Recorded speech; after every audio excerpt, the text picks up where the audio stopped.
Have you been trying to lose weight for years? Have you figured out that your emotions tie into your weight loss? And are you wondering how macro counting, calorie counting, and diets all play into all of this? By the end of this video, you'll understand why calorie counting and macro counting works for some people some of the time and sometimes not at all, and you'll have complete clarity on that whole side of things at the end of the video.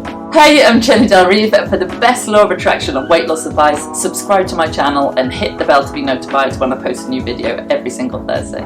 I've been helping hundreds of people just like you lose weight using the law of attraction for the last 15 years, and now it's your turn. So losing weight is 100% an emotional journey. Now, to really help you understand this, do you remember a time in your life when you started a new job, maybe moved countries, maybe fell in love, and you lost weight? And in your mind, you did absolutely nothing about it. That's because you shifted your emotions. So if you take a look at the screen right now, losing weight is 100% an emotional journey from somewhere like insecurity or powerlessness on the emotional scale all the way up to contentment. Because when you lose weight, it's a feeling of ease and effortless and ease and flow, and you just enjoy your body. So if you remember that we're making an emotional journey from powerlessness or insecurity all the way up to contentment, that's where the real work happens here. So why does that happen? That happens because if we're overweight, or if we have a body we don't like, or if we feel insecure about our body, we've had tons and tons of thinking about our body for years and years and years. So lots and lots of negative build-up. So when we decide we want to lose weight and change our thoughts about that, it's kind of like having one train pulling in one direction and another train pulling in another direction, and not a lot happens, just a whole lot of friction. And we can't lose weight in that situation. It's called split energy. So when we focus on something else, such as falling in love, a new job, moving countries, whatever, and we focus our main energy, emotion, and thoughts in another direction and temporarily forget about the weight loss, then we move up the emotional scale and we can actually lose weight. So how does all of this tie into macro counting and calorie counting? Well, think of all that stuff as end game. It's a little bit like dating. You know, you'll only really have a successful date and meet somebody if you actually like yourself, love yourself, and are on a fairly good place on the emotional scale. If you hate yourself, or if you're in fear or worry, you're unlikely to meet the man of your dreams. You might meet a man or a woman, but they're not necessarily to be the man or woman of your dreams, because like attracts like. So think of dating and calorie counting and macro counting as endgame stuff. If you're in contentment, or you're gradually moving up that scale and you start to do some good feeling action, like calorie counting or macro counting or a diet you believe in, it will work. But, and this is where most of you are really challenged, and this is where I was really, really challenged as well, if you try to replace misaligned energy, or let's say negative thinking, worrying, fretting, feeling insecure, with action, such as calorie counting or macro counting, that will never, ever, ever work. The second you stop the diet, you stop the calorie counting, or you stop the macro counting, you'll gain weight and you'll go back to where you were before. So let me really emphasize those points. Macro counting, diets, calorie counting, these are all end game things. You have to line up the emotion and the energy first, and if you don't, no amount of action can ever, ever, ever override an emotional set point on the scale. So guys, change the emotion first and then the behavior or the action second. That's the absolute key to all of this. Okay, so let me know in the comments section below what you think of this idea. Does it sound completely nuts, or does it make sense? I'd love to hear from you. Okay, so because I'm all about techniques and the how-to, I'm going to show you a quick technique now that can take your focus away from your weight onto some positive things and help you lose weight. Now, am I telling you to stop macro counting, stop calorie counting, stop exercising? No, I'm not.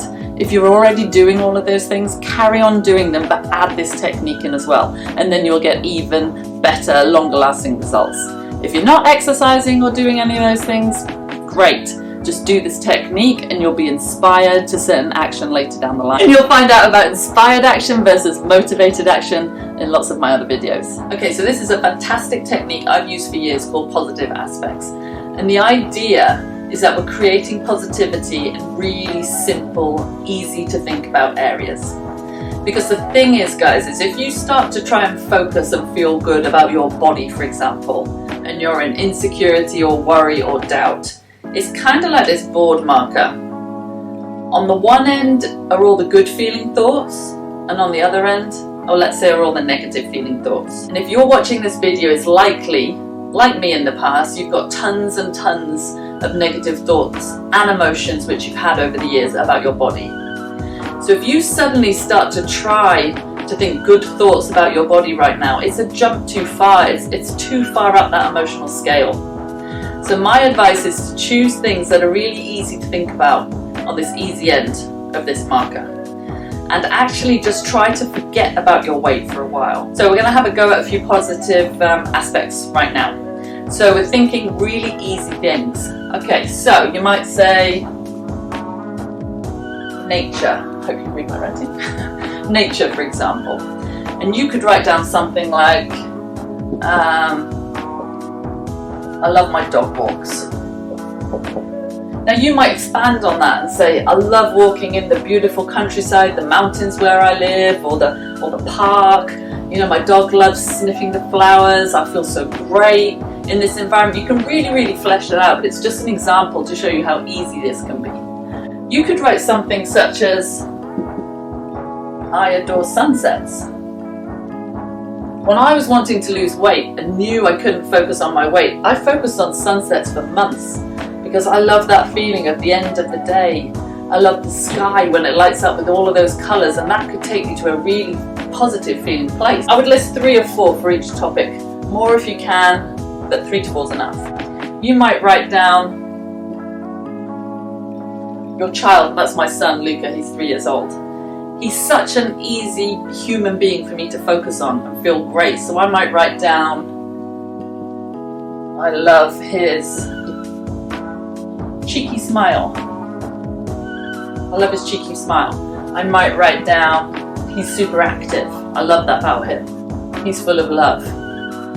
A little rule of thumb is that animals, nature, places, and people under about 3 years old are pretty easy to focus on. Notice I haven't written any positive aspects about my daughter Bella. She's 6. I actually could, I'm teasing.